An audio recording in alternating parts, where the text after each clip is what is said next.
こんにちは、富代です。ヘアカットレイヤーを正確にカットするためにはどうするといったテーマでレイヤーカットの仕組みを紹介します。前回の動画で説明した通り、ヘアカットでショートになればなるほど影響が出やすいのはショートレイヤーカットです。そのためにはレイヤーカットの仕組みを知る必要があります。レイヤーカットの原理が分かってしまえば、どこから切り始めようが、縦スライスで切ろうが、横スライスで斜めスライスで切ろうが構わないと言えます。しかし短時間で合理的に、しかも手入れがしやすくするにはどう切るか、また多くのスタッフを指導するにはどう切ると分かりやすく覚えやすいかと考えたとき、当然ある程度切り方が決まってきます。はじめにいろいろな方法を覚えるより、原理原則を知ると応用が効くということです。この原理原則は永遠に不滅です。カットはデザインするだけではありません。カットすることで髪の流れや動きを出すことができます。これがスタイリストにカットしてもらうと手入れがしやすいといったお客様の声になります。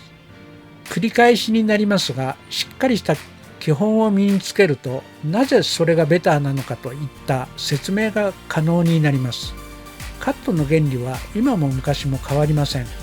ヘアスタイルが多様化した結果、基本を知ることで多様化したスタイルに対しても応用が効くということです。ここではヘアカットでショートになればなるほど影響が出やすいのはなぜなのか。まずそのポイントは、取ったパネルの中でカットするオンベースについて理解することです。取ったパネルの外でカットする連続展開、通称オフベースを覚えることです。角度についてはベース内、オンベースとベース外、オフベースに分かれます。上下左右の角度を覚えて連続してカットすることが最も大切なポイントになります。ヘアカットでショートになればなるほど、このベースの取り方が数多くなる分、狂いやすくなるということです。ヘアカットでショートになればなるほど、このベースの取り方が数多くなる分、狂いやすくなるということです。今回紹介するものは、深く追求しようと考えているプロが勉強するための門外不出のカット理論ですが、一般の人が見ても繰り返し見ることで意味は理解できると思います。その辺のことを踏まえて動画をご覧ください。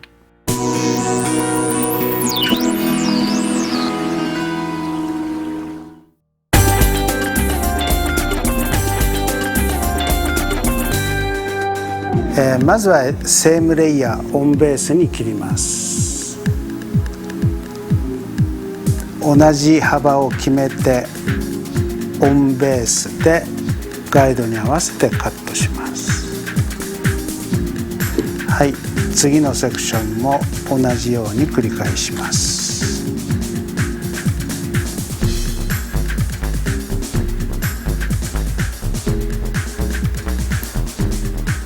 ガイドに合わせてカットします。普通チェックする場合は上の部分を意識しがちですが、切り上がりの下のカットラインがどうなるかイメージすることが大切です。同じ長さに下に下ろすと下のラインがスクエアになります。これが同じ長さに切っていきたい場合の連続展開です。通称セームレイヤーと言われてます。フロント側とバック側がだいたい同じ長さに切れています。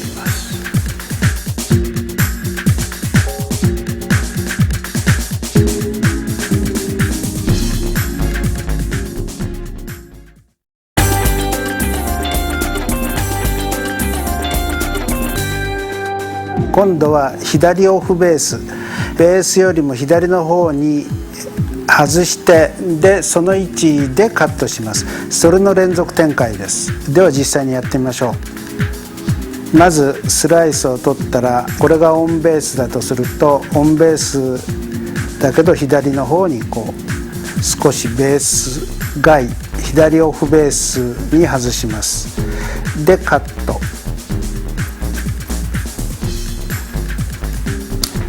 はい、そうしましたら次のセクション、次のセクションも同じような幅に取って、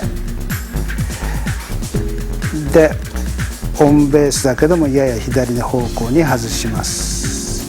で下のガイドに合わせてカット。はい、そうしましたら次のセクションも左オフベースにして、で下のガイドに合わせてカットします。で次のセクション、ここも同様にスライスを取って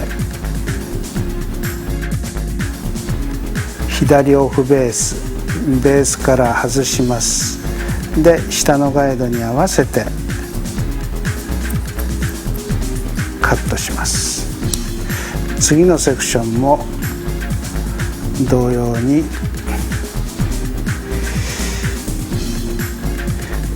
左にベースを離してでカットします。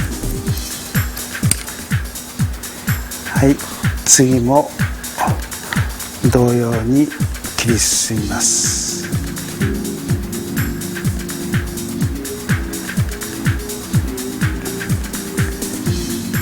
はい、左オフベースにしてカット。はい、次のパネル、最後のパネルも同様にオフベースにしてガイドに合わせてカットします。このように左オフベースの連続展開でずっと切り進むことによって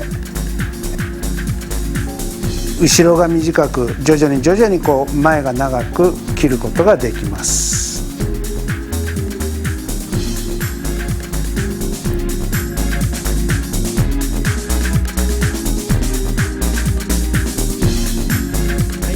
まとめとして繰り返しになりますが、段差の呼び名の違いについてもう一度確認していただきましょう。左右のオンベースでカットした場合、左右同じ長さにカットされます。これをセイムレイヤーと呼びます。左オフベースでカットした場合、左側が短く右側が長くカットされます。右オフベースでカットした場合、右側が短く左側が長くカットされます。上下のオンベースでカットした場合、上下の長さが同じ長さにカットされます。アップベースでカットした場合、上が短く下が長くカットされます。ダウンベースでカットした場合、上が長く下が短くカットされます。右オフベースの連続とアップベースでは、右側が短く左側に向かって長くカットされ、上が短く下が長くカットされます。はい、まとめとして繰り返しになりますが、段差の呼び名の違いについてもう一度確認していただきましょう。水平線より上にパネルを引き出してカットした段差をレイヤーと呼びます。上の紙が短く下に行くに従って長く切れた段差のことです。水平ライン上、床に対してパネルを平行に引き出しカットした毛束の段差はセイムレイヤーと呼びます。また水平ラインよりもパネルを下に引き出しカットした段差をグラデーションと呼びます。ここでは大切なルールがあります。それは引き出したパネルに対して直角にカットするといったルールです。このルールを守ることで左右対称に切ることや正確にカットすることができるようになります。では具体的にレイヤーの段差を見てみましょう。水平ラインよりも上に引き出したパネルでできた段差がレイヤーと呼ばれるのです。これは上が短く下が長くカットされた水平ラインよりも上に引き出したパネルで直角にカットした段差がレイヤーと呼ばれるものです。これは上が短く下が長くカットされた段差です。専門用語ではアップステムと呼んでいます。次がセームレイヤーと呼ばれる段差です。特徴はベース内でカットされた同じ長さに切られた紙がセームレイヤーと呼ばれます。次に水平ラインよりも下に引かれたパネルを直角にカットするのがグラデーションと呼ばれる段差のことです。もちろんベース外に引き出します。ベース外、つまり下に引かれたことをダウンステームと呼んでいます。これも専門用語になります。これらの段差をスタイルによって使い分けて、しかも連続展開でデザインを作り上げます。ですからスライス幅やスライスの数が多くなるに従って狂いが生じやすく難しくなるということです。動画との繰り返しですが、より深く理解してもらいたいポイントになります。基本を大切にすることや繰り返し練習することは確実にあなた自身の技術と人間性を高めてくれます。まず基本を何度となく練習してください。そうするうちにきっと応用ができるようになり、あなた自身でなければできないあなた自身のオリジナルが出来上がってきます。基本こそ最大の応用と言えます。基本を正確にマスターすることで、いざという時のアイデアの源泉になることを忘れてはなりません。ブログでもこのことを詳しく書いております。概要欄に貼っておきますので、時間を見つけてご覧ください。次回はショートレイヤー、モデルさんを使って切ってみたいと思います。それでは次回またお会いしましょう。